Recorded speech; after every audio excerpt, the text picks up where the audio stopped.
नारायण नारायण नारायण नारायण। श्रीमद् भागवत षष्ठ स्कंध छठा स्कंध अथ षोडशोऽध्यायः 16वां अध्याय। चित्रकेतु का वैराग्य तथा संकर्षण देव के दर्शन। श्री सुखदेव जी कहते हैं, परीक्षित, तदनंतर देवर्षि नारद ने मृत राजकुमार के जीवात्मा को शोकाकुल स्वजनों के सामने प्रत्यक्ष बुलाकर कहा। देवर्षि नारद ने कहा, जीवात्मन, तुम्हारा कल्याण हो।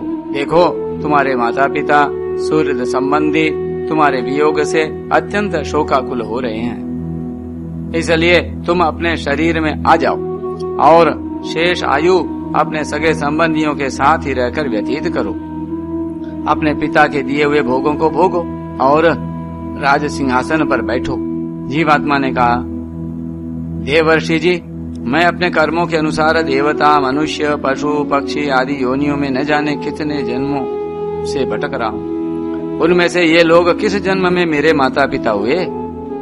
विभिन्न जन्मों में सभी एक दूसरे के भाई बंधु, नाती गोती, शत्रु मित्र, मध्यस्थ, उदासीन और द्वेषी होते रहते हैं। जैसे सुवर्ण आदि क्रय विक्रय की वस्तुएं एक व्यापारी से दूसरे के पास जाती आती रहती हैं, वैसे जीव भी भिन्न भिन्न योनियों में उत्पन्न होता रहता है।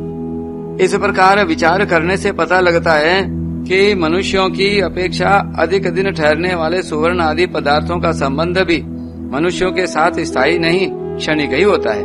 और जब तक जिसका जिस वस्तु से संबंध रहता है, तभी तक उसकी उस वस्तु से ममता भी रहती है।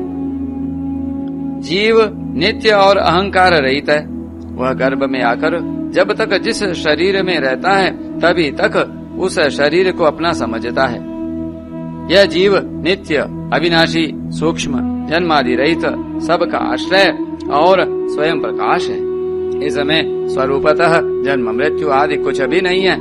फिर भी यह ईश्वर रूप होने के कारण अपनी माया के गुणों से ही अपने आप को विश्व के रूप में इसका न तो कोई अत्यंत प्रिय है और न अप्रिय, न अपना और न पराया, क्योंकि गुण दोष, हित अहित करने वाले मित्र शत्रु आदि की भिन्न भिन्न बुद्धि वृत्तियों का यह अकेला ही साक्षी है। वास्तव में यह अद्वितीय है। यह आत्मा कार्य कारण का साक्षी और स्वतंत्र है, इसलिए यह शरीर आदि के गुण दोष अथवा कर्म फल को ग्रहण नहीं करता, सदा उदासीन भाव से स्थित रहता है। श्री सुखदेव जी कहते हैं, वह जीवात्मा इस प्रकार कहकर चला गया। उसके सगे संबंधी उसकी बात सुनकर अत्यंत विस्मित हुए। उनका स्नेह बंधन कट गया और मरने का शोक भी जाता रहा। इसके बाद जाति वालों ने बालक की मृतदेह को ले जाकर तत्कालोचित संस्कार और दैहिक क्रियाएं पूर्ण की और उस दुस्त्यज स्नेह को छोड़ दिया, जिसके कारण शोक, मोह, भय और दुख की प्राप्ति होती है। परीक्षित, जिन रानियों ने बच्चे को विष दिया था, वे बाल हत्या के कारण श्रीहीन हो गई थीं और लज्जा के मारे आंख तक नहीं उठा सकती थीं। उन्होंने अंगिरा ऋषि के उपदेश को याद करके आश्चर्यहीन हो यमुना जी के तट पर ब्राह्मणों के आदेशानुसार बाल हत्या का प्रायश्चित किया। परीक्षित, इस प्रकार अंगिरा और नारद जी के उपदेश से विवेक बुद्धि जागृत हो जाने के कारण राजा चित्रकेतु घर गृहस्थ के अंधेरे कुएं से उसी प्रकार बाहर निकल पड़े, जैसे कोई हाथी तालाब के कीचड़ से निकल आए। उन्होंने यमुना जी में विधि पूर्वक स्नान करके तर्पण आदि धार्मिक क्रियाएं की। तदनंतर संयतेंद्रिय और मौन होकर उन्होंने देवर्षि नारद और महर्षि अंगिरा के चरणों की वंदना की।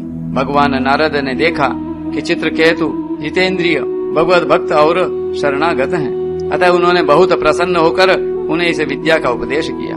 देवर्षि नारद ने यूं उपदेश किया, ओमकार स्वरूप भगवन, आप वासुदेव, प्रद्युम्न, अनिरुद्ध और संकर्षण के रूप में क्रमशः चित्त, बुद्धि, मन और अहंकार के अधिष्ठाता हैं। मैं आपके इस चतुर्व्यूह रूप का बार बार नमस्कार पूर्वक ध्यान करता हूँ।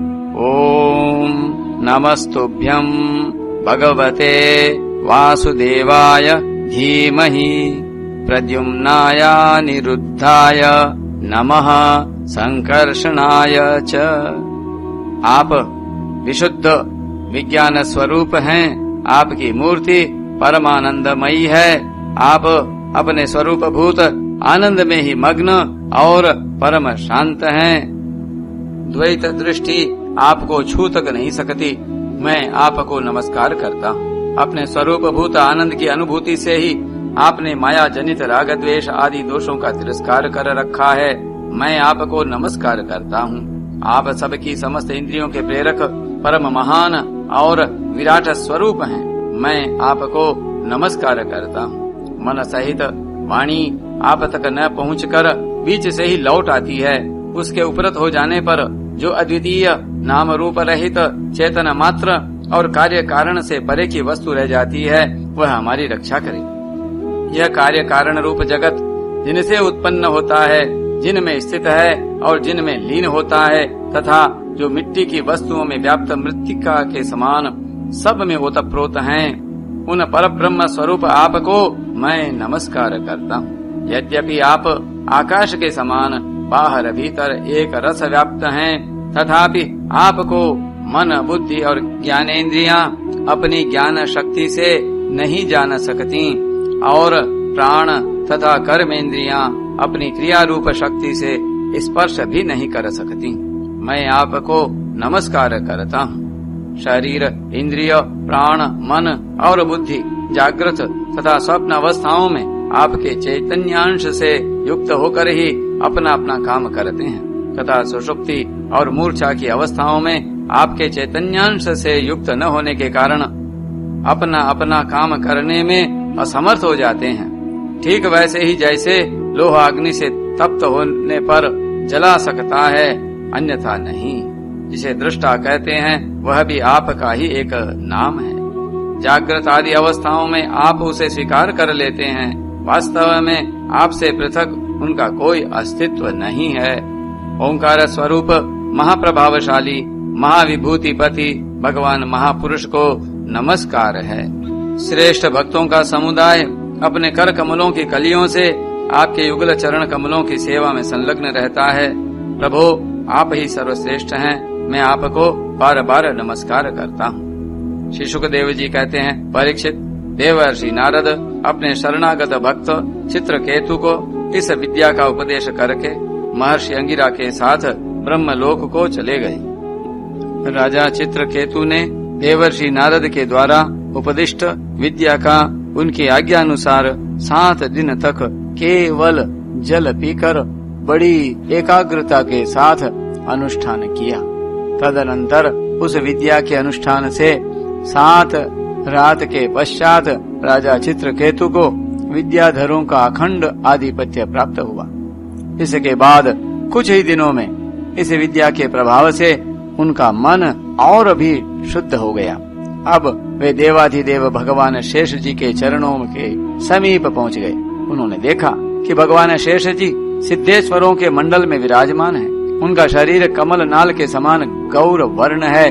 उस पर नीले रंग का वस्त्र फहरा रहा है। सिर पर किरीट, बाहों में बाजूबंद, कमर में करधनी और कलाई में कंगन आदि आभूषण चमक रहे हैं। नेत्र रत्नारे हैं और मुख पर प्रसन्नता छा रही है। भगवान शेष का दर्शन करते ही राजर्षि चित्रकेतु के सारे पाप नष्ट हो गए। उनका अंतःकरण स्वच्छ और निर्मल हो गया। हृदय में भक्ति भाव की बाढ़ आ गई। नेत्रों में प्रेम के आंसू छलक आए। शरीर का एक एक रोम खिल उठा। उन्होंने ऐसी ही स्थिति में आदि पुरुष भगवान शेष को नमस्कार किया। उनके नेत्रों से प्रेम के आंसू टप टप गिरते जा रहे थे। इससे भगवान शेष के चरण रखने की चौकी भीग गई। प्रेमोद्रेक के कारण उनके मुंह से एक अक्षर भी न निकल सका। वे बहुत देर तक शेष भगवान की कुछ भी स्तुति न कर सके। थोड़ी देर बाद उन्हें बोलने की कुछ शक्ति प्राप्त हुई। उन्होंने विवेक बुद्धि से मन को समाहित किया और संपूर्ण इंद्रियों की बाह्य वृत्ति को रोका। फिर उन जगत गुरु की, जिनके स्वरूप का 5 रात्र आदि भक्ति शास्त्रों में वर्णन किया गया है, इस प्रकार स्तुति की। चित्रकेतु ने कहा, अजित, जितेंद्रिय एवं समदर्शी साधुओं ने आपको जीत लिया है। आपने भी अपने सौंदर्य, माधुर्य, कारुण्य आदि गुणों से उनको अपने वश में कर लिया है। अहो आप धन्य हैं, क्योंकि जो निष्काम भाव से आपका भजन करते हैं उन्हें आप करुणा परवश होकर अपने आप को भी दे डालते हैं। भगवान, जगत की उत्पत्ति, स्थिति और प्रलय आपके लीला विलास हैं। विश्व निर्माता ब्रह्मा आदि आपके अंश के भी अंश हैं, फिर भी वे पृथक पृथक अपने को जगत कर्ता मानकर झूठ मूठ एक दूसरे से स्पर्धा करते हैं। नन्हे से नन्हे परमाणु से लेकर बड़े से बड़े महत्त्व पर्यंत संपूर्ण वस्तुओं के आदि अंत और मध्य में आप ही विराजमान हैं, तथा स्वयं आप आदि अंत और मध्य से रहित हैं, क्योंकि किसी भी पदार्थ के आदि और अंत में जो वस्तु रहती है वही मध्य में भी रहती है। यह ब्रह्मांड कोश जो पृथ्वी आदि 1 से 1 10 गुने 7 आवरणों से घिरा हुआ है, अपने ही समान दूसरे करोड़ों ब्रह्मांडों के सहित आप में एक परमाणु के समान घूमता रहता है, और फिर भी उसे आपकी सीमा का पता नहीं है, इसलिए आप अनंत हैं। जो नर पशु केवल विषय भोग ही चाहते हैं, वे आपका भजन न करके आपके विभूति स्वरूप इंद्र आदि देवताओं की उपासना करते हैं।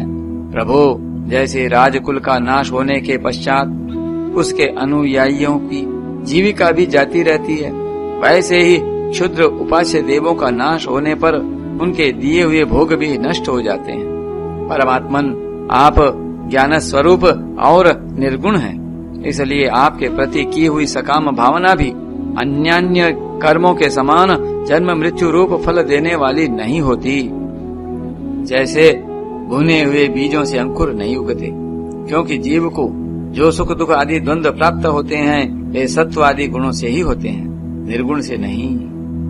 हे अजित, जिस समय आपने विशुद्ध भागवत धर्म का उपदेश किया था, उसी समय आपने सबको जीत लिया, क्योंकि अपने पास कुछ भी संग्रह परिग्रह न रखने वाले, किसी भी वस्तु में अहंता ममता न रखने वाले आत्माराम सनकादि परम ऋषि भी परम साम्य और मोक्ष प्राप्त करने के लिए उसी भागवत धर्म का आश्रय लेते हैं।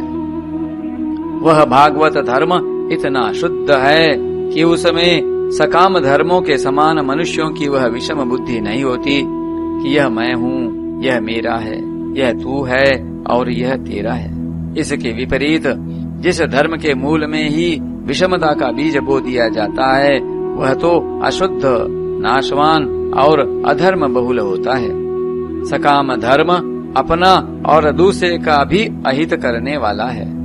उसने अपना या पराया किसी का कोई भी प्रयोजन और हित सिद्ध नहीं होता।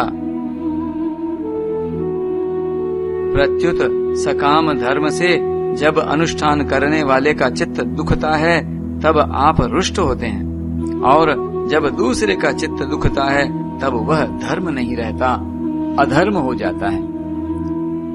भगवान, आपने जिस दृष्टि से भागवत धर्म का निरूपण किया है वह कभी परमार्थ से विचलित नहीं होती। इसलिए जो संत पुरुष चर अचर समस्त प्राणियों में समदृष्टि रखते हैं वे ही उसका सेवन करते हैं। भगवान, आपके दर्शन मात्र से ही मनुष्यों के सारे पाप क्षीण हो जाते हैं। यह कोई असंभव बात नहीं है, क्योंकि आपका नाम एक बार सुनने से ही नीच चांडाल भी संसार से मुक्त हो जाता है। भगवान, इस समय आपके दर्शन मात्र से ही मेरे अंतःकरण का सारा मल धुल गया है। सो ठीक ही है, क्योंकि आपके अनन्य प्रेमी भक्त देवर्षि नारद जी ने जो कुछ कहा है वह मिथ्या कैसे हो सकता है। हे अनंत, आप संपूर्ण जगत के आत्मा हैं, अतएव संसार में प्राणी जो कुछ करते हैं वह सब आप जानते ही रहते हैं। इसलिए जैसे जुगनू सूर्य को प्रकाशित नहीं कर सकता, वैसे ही परम गुरु आपसे मैं क्या निवेदन करूं। भगवान, आपकी ही अध्यक्षता में सारे जगत की उत्पत्ति, स्थिति और प्रलय होते हैं। कुयोगी जन वेद दृष्टि के कारण आपका वास्तविक स्वरूप नहीं जान पाते। आपका स्वरूप वास्तव में अत्यंत शुद्ध है। मैं आपको नमस्कार करता हूँ। आपकी चेष्टा से शक्ति प्राप्त करके ही ब्रह्मा आदि लोकपालगण चेष्टा करने में समर्थ होते हैं। आपकी दृष्टि से जीवित होकर ही ज्ञानेंद्रियां अपने अपने विषयों को ग्रहण करने में समर्थ होती हैं। यह भूमंडल आपके सिर पर सरसों के दाने के समान जान पड़ता है। मैं आप सहस्त्र शीर्षा भगवान को बार बार नमस्कार करता हूँ। श्री सुखदेव जी कहते हैं, परीक्षित, जब विद्याधरों के अधिपति चित्रकेतु ने अनंत भगवान की इस प्रकार स्तुति की, तब उन्होंने प्रसन्न होकर उनसे कहा। श्री भगवान ने कहा, चित्रकेतु, देवर्षि नारद और महर्षि अंगिरा ने तुम्हें मेरे संबंध में जिस विद्या का उपदेश दिया है, उससे और मेरे दर्शन से तुम भली भांति सिद्ध हो चुके हो। मैं ही समस्त प्राणियों के रूप में हूँ, मैं ही उनका आत्मा हूँ और मैं ही पालन करता भी हूँ। शब्द ब्रह्म, वेद और परब्रह्म दोनों ही मेरे सनातन रूप हैं। आत्मा कार्य कारणात्मक जगत में व्याप्त है और कार्य कारणात्मक जगत आत्मा में स्थित है, तथा इन दोनों में मैं अधिष्ठान रूप से व्याप्त हूँ और मुझ में ये दोनों कल्पित हैं। जैसे स्वप्न में सोया हुआ पुरुष स्वप्नांतर होने पर संपूर्ण जगत को अपने में ही देखता है और स्वप्नांतर टूट जाने पर स्वप्न में ही जागता है तथा अपने को संसार के एक कोने में स्थित देखता है, परंतु वास्तव में वह भी स्वप्न ही है। वैसे ही जीव की जागृत आदि अवस्थाएं परमेश्वर की ही माया है। यूं जानकर सबके साक्षी मायातीत परमात्मा का ही स्मरण करना चाहिए। सोया हुआ पुरुष जिसकी सहायता से अपनी निद्रा और उसके अतीन्द्रिय सुख का अनुभव करता है, वह ब्रह्म मैं ही हूँ, उसे तुम अपनी आत्मा समझो। पुरुष निद्रा और जागृति इन दोनों अवस्थाओं का अनुभव करने वाला है। वह उन अवस्थाओं में अनुगत होने पर भी वास्तव में उनसे पृथक है। वह सब अवस्थाओं में रहने वाला अखंड एक रस ज्ञान ही ब्रह्म है, वही पर ब्रह्म है। जब जीव मेरे स्वरूप को भूल जाता है, तब वह अपने को अलग मान बैठता है। इसी से उसे संसार के चक्कर में पड़ना पड़ता है और जन्म पर जन्म तथा मृत्यु पर मृत्यु प्राप्त होती है। यह मनुष्य योनि ज्ञान और विज्ञान का मूल स्रोत है। जो इसे पाकर भी अपने आत्म स्वरूप परमात्मा को नहीं जान लेता, उसे कहीं किसी भी योनि में शांति नहीं मिल सकती। राजन, सांसारिक सुख के लिए जो चेष्टाएं की जाती हैं, उनमें श्रम है, क्लेश है और जिस परम सुख के उद्देश्य से वे की जाती हैं, उसके ठीक विपरीत परम दुख देती हैं। किंतु कर्मों से निवृत्त हो जाने में किसी प्रकार का भय नहीं है। यह सोचकर बुद्धिमान पुरुष को चाहिए कि किसी प्रकार के कर्म अथवा उनके फलों का संकल्प न करे। जगत के सभी स्त्री पुरुष इसलिए कर्म करते हैं कि उन्हें सुख मिले और उनका दुखों से पिंड छूटे, परंतु उन कर्मों से न तो उनका दुख दूर होता है और न उन्हें सुख की ही प्राप्ति होती है। जो मनुष्य अपने को बहुत बड़ा बुद्धिमान मानकर कर्म के पचड़ों में पड़े हुए हैं, उनको विपरीत फल मिलता है। यह बात समझ लेनी चाहिए। साथ ही यह भी जान लेना चाहिए कि आत्मा का स्वरूप अत्यंत सूक्ष्म है। जागृत, स्वप्न, सुषुप्ति इन तीनों अवस्थाओं तथा इनके अभिमानियों से विलक्षण है। यह जानकर इस लोक में देखे और परलोक के सुने हुए विषय भोगों से विवेक बुद्धि के द्वारा अपना पिंड छुड़ा ले और ज्ञान तथा विज्ञान में ही संतुष्ट रहकर मेरा भक्त हो जाए। जो लोग योग मार्ग का तत्व समझने में निपुण हैं, उनको भलीभांति समझ लेना चाहिए कि जीव का सबसे बड़ा स्वार्थ और परमार्थ केवल इतना ही है कि वह ब्रह्म और आत्मा की एकता का अनुभव कर ले। राजन, यदि तुम मेरे इस उपदेश को सावधान होकर श्रद्धा भाव से धारण करोगे तो ज्ञान एवं विज्ञान से संपन्न होकर शीघ्र ही सिद्ध हो जाओगे। श्री सुखदेव जी कहते हैं, राजन, जगत गुरु विश्वात्मा भगवान श्री हरि चित्रकेतु को इस प्रकार समझा बुझाकर उनके सामने ही वहां से अंतर्धान हो गए। नारायण नारायण नारायण नारायण।